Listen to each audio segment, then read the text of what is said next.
시대를 이야기하는 애니메이션의 거장 미야자키 하야오가 신작 그대들은 어떻게 살 것인가로 돌아왔습니다. 영화는 과거와 현재, 현실과 이세계를 넘나들며 혼란스러운 삶의 중심을 잡아가는 소년 마히토와 그를 둘러싼 어른들의 성장기를 그려내고 있는데요. 전작들과 달리 다소 난해한 설정과 스토리로 호불호가 강하게 나뉘는 모습을 보여주고 있죠. 과연 하야오가 영화 곳곳에 꽁꽁 숨겨둔 메시지는 무엇일지, 그리고 이를 통해 우리가 생각해볼 만한 그의 철학은 무엇일지 함께 알아보도록 하겠습니다.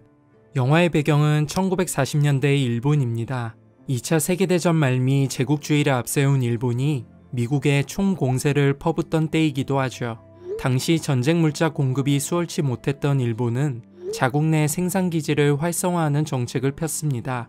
마히토의 아버지 쇼이치도 이 정책에 일조하는 인물로 그려집니다. 전투기 덮개로 보이는 물자를 생산해 납품하는 쇼이치 공장의 모습을 통해 알 수 있죠.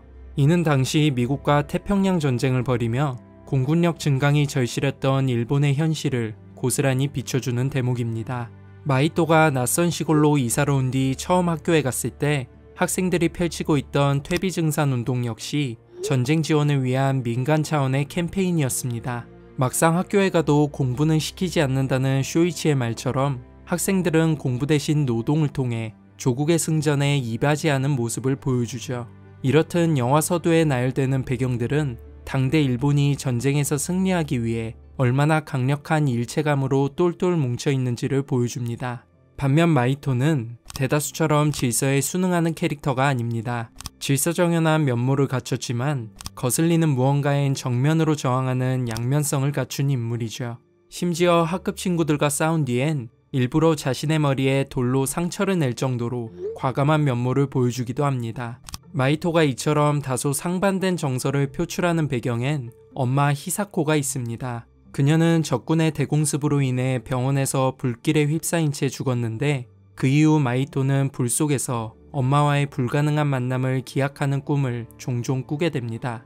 누군가에겐 전쟁이 조국의 영광을 재건할 기회라면 마히토에게 전쟁은 그저 엄마라는 존재를 앗아간 비극에 불과할 수밖에 없는 이유죠. 모두가 하나의 길로 걸어가는 시대에서 마히토가 시공간을 역행하게 되는 건 어쩌면 세상을 다른 시선으로 바라볼 수밖에 없는 존재의 아픔을 보여주기 위한 하야오의 의도 때문일 수 있겠다는 생각이 들기도 합니다. 영화에서 외가리는 마히토를 이 세계로 안내하는 역할을 수행합니다. 운명이 점지한 자를 순리대로 이끄는 외가리는 그리스 로마 신화에서도 신의 뜻을 전하는 전령으로 그려지며 영화 설정과 유사한 특징을 보여줍니다. 가령 오디세우스가 항해를 떠날 때 외가리 하나가 그를 찾아오는데 이는 전쟁의 여신 아테나가 그를 지켜본다는 걸 알리기 위한 일종의 신호였죠. 영화에서도 외가리는 이 세계의 기틀을 세운 마히토의 큰할아버지가 보낸 존재로 그려집니다. 즉 큰할아버지를 이 세계를 관장하는 신적인 존재로 본다면 외가리가 그의 전령으로 그려지는 게 그리스 로마 신화의 맥락과 상당히 유사하게 보일 수밖에 없죠. 이 밖에도 많은 문화권에서 외가리는 다양한 상징성을 보여줍니다. 중국에선 힘과 순수성 그리고 장수를 상징하기도 하며 미국 원주민 사이에선 지혜를 상징하는 존재이기도 하죠. 다만 영화 속 외가리인 아오사기는 현실 속 외가리의 이미지를 살짝 비틀어 장난스럽고 교활한 캐릭터로 묘사되곤 합니다. 하지만 하야오는 여기서 한 발 더 나아가 외가리라는 설정에 한 가지 메시지를 더 심어놓습니다. 바로 모든 외가리는 거짓말쟁이라는 말을 통해서 말입니다.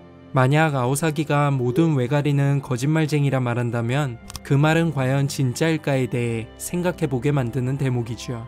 그러나 여기서 중요한 건 외가리가 거짓말쟁이인지의 여부가 아닙니다. 이미 이 전제로 인해 신의 전령이라는 외가리의 상징성이 훼손됐다는 게 주목할 만한 대목이죠.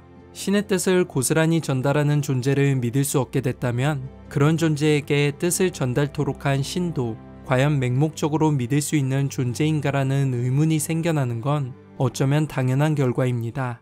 영화 후반부에서 큰할아버지는 자신의 혈육인 마히토에게 이 세계를 맡기려 합니다. 그러면서 이 세계를 천국으로 만들지 지옥으로 만들지는 네 손에 달려있다는 말을 건넵니다. 여기서 영화는 제 아무리 신이라 해도 악을 몰살하고 이상으로만 가득한 세계를 만들 순 없는 것 아니냐는 질문을 던지고 있는 것처럼 보입니다. 결국 운명이라는 건 신이든 인간이든 어떤 존재가 순간마다 내리는 결정의 집합체인 것이고, 그렇기 때문에 언제나 가변적이라는 걸 말하고 싶었던 건 아닐까, 그런 생각이 드는 것이죠. 하야오가 영화의 배경으로 삼은 1940년대 일본을 생각해봐도 그렇습니다. 당대 일본은 천황이 곧 신처럼 받들어지던 시대였습니다. 거룩한 천황의 뜻에 따라 참전한 세계대전에서 반드시 승리할 줄만 알았던 일본인들은 정작 천황의 항복선언과 함께 패망한 조국을 보며 절망할 수밖에 없었죠. 그렇게 영화는 현실이든 이세계든 신이란 존재가 우리의 생각만큼 전지전능하지 않고, 신들 스스로도 운명의 실타래가 어떻게 풀릴지 가늠하기 힘들기 때문에 우주를 둘러싸고 있는 미지의 섭리는 결국 현실을 살아가는 우리에게 달려있다는 걸 말하고 싶었을지도 모릅니다. 작고 평범한 일상들이 대지의 섭리를 형성하는 걸음이 된다는 걸 우리 스스로가 믿는다면 우리의 운명을 신에게 맡길 필요가 있는지에 대한 의문을 던지면서 말이죠.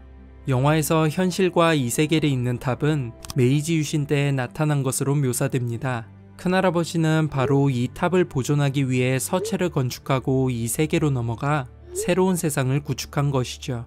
메이지 유신은 일본 근대화의 시발점으로 알려져 있습니다. 서양과 수교를 맺고 개항한 뒤 자본주의 체제를 습득하고 신문물을 바탕으로 구습을 변혁한 일본은 급격한 성장세를 발판 삼아 제국주의의 기틀을 세우게 됩니다. 천황을 신격화하고 이를 명분으로 삼아 피지배국이 아닌 통치국의 면모를 숱한 전쟁과 침략을 통해 입증하고자 노력하죠. 이렇게 보면 메이지 유신은 일본 제국주의의 시작점이라 해도 과언이 아닙니다. 이 시점에서 탑을 통해 이 세계로 간 큰할아버지는 책을 많이 읽어 정신이 나가버린 괴짜로 묘사되지만, 시대상에 비춰봤을 때 이 캐릭터는 야욕에 물든 일본 제국주의 물결에서 이탈한 지식인처럼 보이기도 합니다. 지나친 욕심과 살기에 지배당한 세상을 등지고 이상적인 세상을 만들기 위해 이 세계를 택했다고도 볼 수 있는 것이죠. 하지만 마히토의 여정을 통해서 비춰지듯 큰할아버지가 만든 이 세계 또한 제국주의와 전체주의에서 자유롭진 못합니다. 인꼬대왕을 필두로 두채 만세라는 구호를 외치며 단결하는 인꼬들은 마치 현실의 파시스트들을 연상케 합니다. 그리고 희미를 볼모로 협상에 나선 인꼬대왕 앞에서 큰할아버지는 다소 무기력한 모습을 보여주기도 하죠. 결국 인꼬대왕의 분노로 종말을 맞이하게 되는 이 탑의 운명은 현실 속 일본 제국주의의 운명과도 궤를 같이 합니다. 탑이 무너지고 얼마 지나지 않아 현실에선 일본 제국주의가 종말을 고했기 때문이죠. 탑과 함께 탄생한 제국주의가 탑과 함께 사라지는 모습은 우연이 아닐지도 모릅니다. 어쩌면 하야오는 탑이라는 존재를 근대화된 일본의 전체주의라는 망령을 형상화한 존재로 그려내고 싶었던 건 아닐지 한 번쯤 생각해 보게 되는 것 같습니다. 영화 그대들은 어떻게 살 것인가는 이 시대의 고아는 하야오의 진심 어린 조언처럼 다가옵니다. 시공간을 초월해서라도 놓치지 말아야 할 삶의 가치, 그 가치를 결정하는 건 신이 아닌 인간의 몫이며 결국 어떻게 살 것인지는 과거를 배운 현재의 우리에게 달려있다고 말하는 미야자키 하야오. 그의 철학에서 우리가 느낄 수 있는 건 무엇일지 한 번쯤 곱씹어보는 것도 좋을 것 같습니다. 일상 속 인문학을 바라보는 특별하고 소소한 시선, 1인칭 시점이었습니다.